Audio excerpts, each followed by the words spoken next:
નમસ્કાર વિદ્યાર્થી મિત્રો, ધોરણ 9 વિષય ગણિત પ્રકરણ 8 ચતુષ્કોણમાં આપણે સ્વાધ્યાય 8.1 નો દાખલા નંબર ચોથો આજે આપણે જોવા જઈ રહ્યા છે। સૌપ્રથમ અહીંયા રકમ શું આપી છે તે વાંચીએ આપણે। તો કે લંબચોરસ ABCD માં વિકર્ણ AC એ ખૂણા A તેમજ ખૂણા C ને દ્વિભાગે છે। તો સાબિત કરો કે ABCD એ ચોરસ છે અને બીજું આપ્યું છે આપણને કે વિકર્ણ BD એ ખૂણા B તેમજ ખૂણા D ને પણ દ્વિભાગે છે। શરૂઆત કરીશું આપણે એક ચોરસની આકૃતિ લીધી છે। કારણ શું છે? ભલે લંબચોરસ આપ્યો છે પણ આપણને ખબર છે ચોરસ પણ એક લંબચોરસ જ છે, કારણ કે આપણે ચોરસ સાબિત કરવાનો છે। નામ આપી દઈએ આપણે ચતુષ્કોણના A, B, C અને D। વિકર્ણ AC થઈ જશે જે ખૂણા A અને C ને દ્વિભાગે છે। સૌપ્રથમ આપણે શું લખીશું અહીંયા કે ચતુષ્કોણ ABCD એ કેવો આપ્યો છે આપણને? લંબચોરસ આપ્યો છે। એ લંબચોરસ છે જે આપ્યું છે તે લખવાનું છે। હવે લંબચોરસ હોય તો ચારે ખૂણાના માપ કેવા હોય? 90 અંશના હોય છે, આપણને ખબર છે। માટે લખીશું ખૂણો A બરાબર ખૂણો B બરાબર ખૂણો C બરાબર ખૂણો D બરાબર 90 અંશ। ઓકે, ચાલો હવે આપણે દાખલાની શરૂઆત કરીશું। હવે શું લખીશું અહીંયા? અહીં લંબચોરસ ABCD માં તમે જોઈ શકો છો લંબચોરસ છે એટલે સામસામેની બાજુ કેવી હશે? સમાંતર હશે। તો AB સમાંતર CD લખીશું। AB સમાંતર CD અને તેની છેદિકા કઈ થશે? AC તેની છેદિકા થવાની। હવે AC છેદિકા થશે તો આપણા આ ખૂણો અને આ ખૂણો યુગ્મકોણની જોડ બને। જેમ કે આપણને આવી આકૃતિ મળે Z ની। ઓકે, તો યુગ્મકોણની જોડ મળે માટે આપણે લખીશું ખૂણો BAC। માટે અહીંયા લખીશું આપણે ખૂણો BAC બરાબર, હવે આ ખૂણાને સંગત આ ખૂણો DCA થશે બરાબર ખૂણો DCA। કૌંસમાં લખી દેવાનું યુગ્મકોણ। ઓકે, આ પહેલું થયું। હવે શું કરીશું? હવે બીજી જોડ લઈ લેવાની છે કે હવે AD સમાંતર પણ BC થવાનું છે અહીંયા। તો લખવાનું તે જ પ્રમાણે AD સમાંતર BC અને તેમની છેદિકા કઈ થશે? અને તેમની છેદિકા AC છે। AC જ રહેવાની છે પણ આ વખતે આપણને કેવો આકાર મળશે? અહીંયા આ પ્રકારનો આકાર મળશે મિત્રો। આ ખૂણો અને આ ખૂણો, એટલે હવે અહીંયા ખૂણો લેવાનો છે આપણે DAC। કયો ખૂણો થશે? આ ખૂણો થશે। માટે ખૂણો DAC બરાબર કયો ખૂણો લેશું? હવે એને સંગત આ ખૂણો BCA થશે માટે ખૂણો BCA। આને પણ આપણે યુગ્મકોણ લખી દઈશું। હવે વિદ્યાર્થી મિત્રો અહીંયા બંને આપણને ખૂણા સરખા મળી ગયા, યુગ્મકોણની જોડ મળી છે। હવે આપણે શું લખીશું કે બે ત્રિકોણ આપણે ધ્યાનમાં લેવાના છે। હવે ત્રિકોણ ADC ઉપરનો ત્રિકોણ આ છે અને એક નીચેનો ત્રિકોણ છે ત્રિકોણ ABC, આટલું ધ્યાનમાં લેવાનું છે। હવે ત્રિકોણ ADC અને ત્રિકોણ ABC માં તમે ધ્યાનથી અહીંયા જો વિદ્યાર્થી મિત્રો, આપણને કીધું છે કે ખૂણો વિકર્ણ AC એ A અને C ને દ્વિભાગે છે એટલે બે સરખા ભાગ કરશે।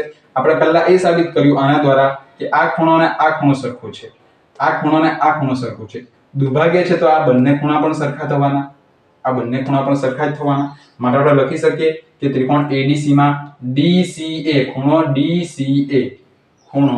DCA બરાબર હું લખી શકું ખૂણો DAC, આ ખૂણો પણ સરખો થવાનો ખૂણો DAC। તે જ પ્રમાણે હવે બે ખૂણા જો સામસામેના સરખા હોય તેની સામસામેની બાજુ પણ કેવી થાય? સરખી થાય। માટે AD બરાબર હું CD લખી શકું, આ લખી શકું માટે લખી દેવાનું કે AD બરાબર CD। તે જ રીતે ત્રિકોણ ABC માં ધ્યાન આપવાનું છે, આ બે ખૂણા પણ સરખા થવાના છે માટે ખૂણો BCA લખીશું। માટે ખૂણો BCA બરાબર આપણે લખીશું ખૂણો BAC, ખૂણો BAC। હવે બે ખૂણા અહીંયા પણ સરખા તો સામસામેની બાજુ પણ કેવી થાય ને સરખી।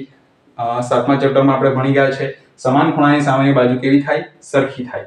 માટે AB બરાબર આપણે અહીંયા શું લખીશું BC માટે AB બરાબર BC. હવે આપણને શું મળી ગયું જે જોઈએ છે તે આપણને મળી ગયું છે. હવે ધ્યાન આપજો વિદ્યાર્થી મિત્રો આ ખૂણા સરખા છે આ બે ખૂણા સરખા છે આ બે ખૂણા પણ સરખા છે આ બે ખૂણા પણ સરખા છે આ બે બાજુ સરખી થાય તો એના પ્રમાણે આ બે બાજુ પણ સરખી થાય બધા ખૂણા સરખા બધી બાજુ સરખી તો આપણને મળી ગયું કે ABCD એ કેવો છે લંબચોરસ છે. માટે આપણે લખી દેવાનું માટે અહીં AB બરાબર BC બરાબર CD બરાબર AD થઈ ગયું બધી બાજુ સરખી થઈ ગઈ અને અહીં લંબચોરસના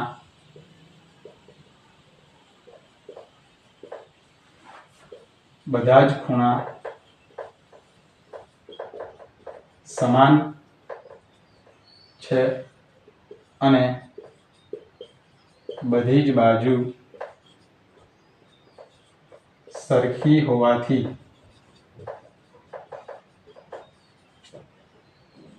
ABCD ચતુષ્કોણ ABCD એ ચોરસ છે.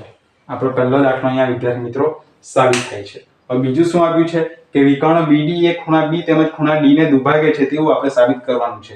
તો તેના માટે આપણે વિકર્ણ BD દોરવો પડશે. તો આપણે વિકર્ણ BD દોરીએ. તો વિદ્યાર્થી મિત્રો આપણે અહીંયા વિકર્ણ BD દોરી લીધો છે. હવે શું કરીશું હવે નીચેના બે ત્રિકોણને ધ્યાનમાં લેવાના છે ત્રિકોણ DAB અને ત્રિકોણ DCB આ બે ત્રિકોણ ધ્યાનમાં લેવાના છે. હવે ત્રિકોણ DAB અને ત્રિકોણ DCB માં ધ્યાન આપવાનું છે તમારે. અહીંયા તમે ધ્યાનથી જુઓ તો પહેલા તો AD સમાંતર BC તમને અહીંયા મળશે. અહીં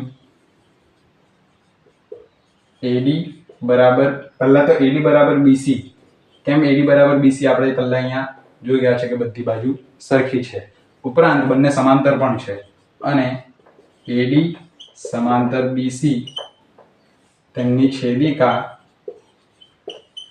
અહીંયા કઈ છેદિકા થશે વિદ્યાર્થી મિત્રો BD છે આ છેદિકા લેવાની છે BD. તો પહેલો ખૂણો કયો થશે ખૂણો ADB રૂપમાં પણ આપણે આ લઈશું આ ત્રિકોણના નીચેમાં ADB માટે ખૂણો ADB બરાબર એને સંગત કયો ખૂણો થયો એનો સામેનો થવાનો એટલે આ ખૂણો થવાનો એટલે ખૂણો ADB થયો તો ખૂણો CBD થવાનો ખૂણો CBD થવાનો. ઓકે આ ખૂણા બે મળી ગયા લખી દેવું સાઈડમાં કે યુગ્મ કોણ. હવે શું કરું સેમ એઝ ઇટ ઇઝ આપણે AD સમાંતર BC લીધું હવે AB સમાંતર DC લઈ લો. હવે તે જ પ્રમાણે AB બરાબર CD થશે તેમજ બંને સમાંતર પણ છે માટે AB સમાંતર CD તેમની છેદિકા કઈ થશે BD થશે. માટે કયા ખૂણા અહીંયા સરખા મળશે આપણને પહેલો ADB લીધો હતો હવે અહીંયાથી લેવું CDB ખૂણો CDB એટલે કે આ ખૂણો લીધો વિદ્યાર્થી મિત્રો આપણે તો એને સંગત કયો ખૂણો આવશે આ ખૂણો આવશે એટલે C એટલે કયો ખૂણો આવશે ABD માટે ખૂણો ABD સમજાય છે ને CDB તો એને સંગત ખૂણો આ ખૂણો એટલે ABD આવવાનો છે. લખી દેવું કઈ જોડના ખૂણા છે યુગ્મ કોણ. હવે ધ્યાનથી જોવાનું છે તમારે વિદ્યાર્થી મિત્રો હું અહીંયા બે ખૂણા લખીશ ADB ખૂણો ADB બરાબર હું ખૂણો લખીશ આ ખૂણો અને આ ખૂણો CDB ખૂણો CDB ધ્યાન આપવાનું છે અહીંયા ખૂણો ADB એટલે આ ખૂણો અને ખૂણો CDB એટલે આ ખૂણો તો આ આખો ખૂણો થાય તો આખો ખૂણો કોને બરાબર થશે ખૂણો ADC બરાબર થશે. ખૂણો ADC પણ આખા ત્રણે સરખા થશે. આ તો બે અડધા અડધા છે પણ એક આખો છે માટે અહીંયા આપણે અડધો આખો લખવો પડશે કારણ કે આ બંને કેવા છે આના કરતા અડધા છે. ઓકે તો અડધો સાબિત થઈ ગયો. તે જ પ્રમાણે નીચેના ત્રિકોણનો થયા હવે ઉપરના ત્રિકોણનો લેવા ખૂણો DCB માટે હવે ખૂણો DCB બરાબર DC એટલે આ ખૂણો લઈ લેજો DCB નો, સોરી DCB નહીં લેવાય વિદ્યાર્થી મિત્રો, આપણે BD માં વિકર્ણ છેદે છે તે જોવાનું છે. એટલે ખૂણો અહીંયા જોવાનો છે આપણે, આ ખૂણો થશે અહીંયા CBD, ખૂણો CBD બરાબર ખૂણો થશે ABD, ખૂણો ABD બરાબર ખૂણો અડધો થશે. ઓકે, હવે આખો ખૂણો કયો થઈ ગયો CBD, સોરી CBA, આખો ખૂણો થઈ ગયો માટે ખૂણો CBA લખો અથવા તો ABC લખો, માટે આપણે ABC લખી દઈએ. માટે આપણે લખી શકીએ, શું લખી શકીએ બીજા નંબરનું કે વિકર્ણ બંને અડધા અડધા થઈ ગયા ને, બંને અડધા અડધા થઈ ગયા તો આપણે એમ પણ કહી શકીએ વિકર્ણ BD એ ખૂણા B તેમજ ખૂણા D ને દુભાગે છે. માટે વિકર્ણ BD એ ખૂણા B અને ખૂણા D ને દુભાગે છે. આપણો દાખલો નંબર 4 પણ અહીંયા પૂર્ણ થાય છે.